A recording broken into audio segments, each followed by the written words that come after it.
Steve Schmidt's words explaining all of this are certainly worth repeating one more time, and perhaps many more times after tonight. The Republican Party is an organized conspiracy for the purposes of maintaining power for self-interest and the self-interest of its donor class. There is no fidelity to the American ideal or American democracy. Leading off our discussion tonight is Steve Schmidt, a former Republican strategist and co-founder of the Lincoln Project. He is an MSNBC political analyst. And Steve, your words, I want to make them the wallpaper behind me of this show, because what I constantly get outside of this show when people talk to me is that they always want to know why. Why is this happening? Why is Mitch McConnell doing this? Why doesn't Mitch McConnell have people in Kentucky who need help? Why is he doing this? And your explanation yesterday stopped me in my tracks, as I said here last night.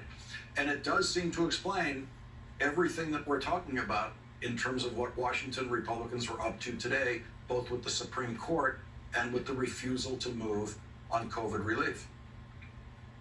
Well, you saw it coming this summer, Lawrence, the astounding moment when the Republican platform became nothing more than a loyalty oath to Donald Trump, an oath of obedience, complete obedience to Trump. That's what the Republican platform was.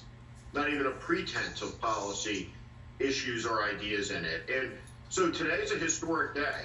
And I know that sometimes in the instant analysis culture of fast-moving events, we can overstate the importance of an event in the context of the moment and say that this is a meaningful event in history. Sometimes it's obvious. On September 11th, right, for sure, you could say on that day that that was a meaningful event in American history. It was a before and after moment.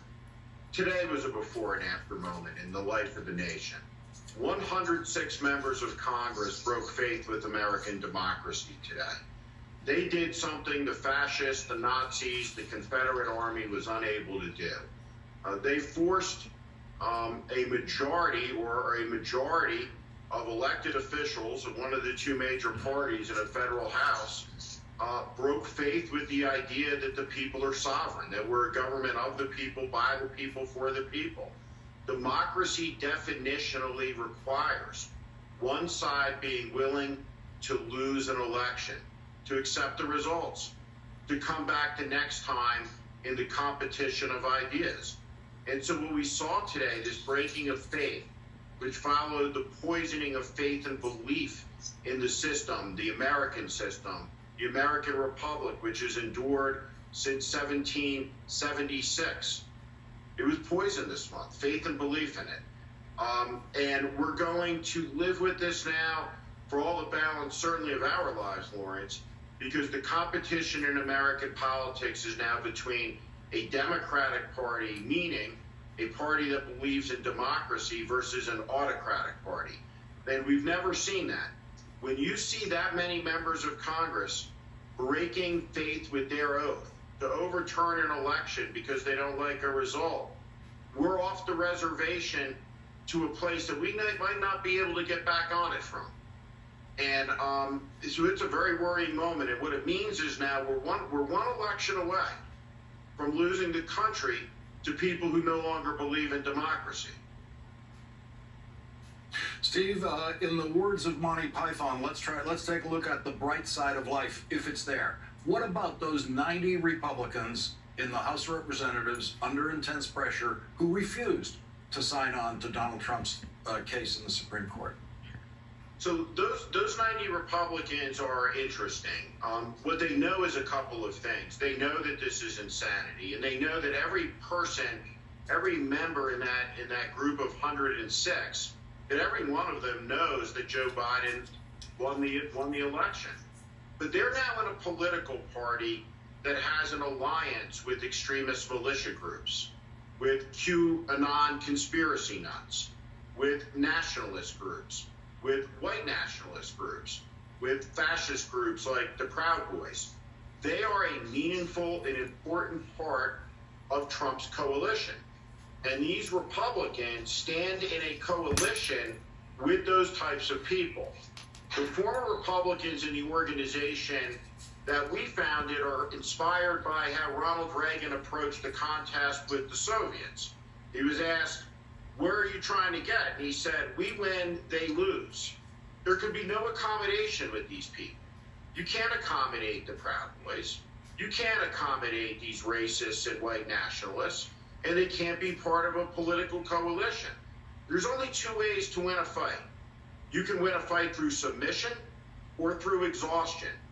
Submission, think Germany and Japan in 1945. Exhaustion, think the United States and Saigon in 1975.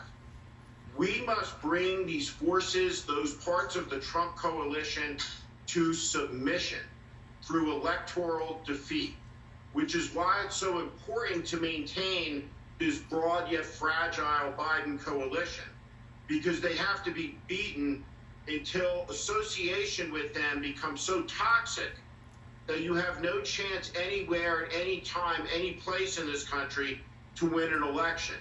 And that's going to take many years. But 90 people are now going to be looking at 106 people at the House lunch. And 106 people are extremist autocrats now, right? They're not Republicans in any traditional sense. They've profoundly broken faith with the idea that is most central to this country, that the people are sovereign. We don't have a king here. We don't have an emperor. We don't have a military junta. What we have here is government of the people, by the people, for the people, the world's oldest constitutional republic. And its greatest miracle is that every 4 years, uninterrupted, by civil war, by world war, by assassination, by Great Depression, the story of the country is renewed with 35 words, the presidential oath. And then our story begins again. The people renew every 4 years the life spring of American democracy by deciding who leads us. Until this moment, we all agreed about this. The fight in the country's history hasn't been whether this was a good idea or not. It's been about who gets to participate in it. Martin Luther King came to the Lincoln Memorial to collect a promissory note, to say this belongs to us too. The American idea and ideal is for all people. That's what we now have in this country, is a fundamental debate between a majority that believes that and a minority that does not. But that minority, because of redistricting and gerrymandering and the structure of the Electoral College, runs the race with a significant head start. So we are in very, very dangerous hours. We now have an internal threat to freedom and liberty in this country, the likes of which we have never, ever seen in our history. 106 members of Congress today decided to do away, in essence, with American democracy. It was as historic a vote that has ever taken place under the Capitol dome. And without question, in our entire history, there has never been a more un-American vote than the one cast today on this question. Steve Schmidt, the clarity with which you guide us through the times we are living in is invaluable and invaluable to the viewers of this program. Thank you very much for joining us tonight. We really appreciate it. Thank you. Thank you.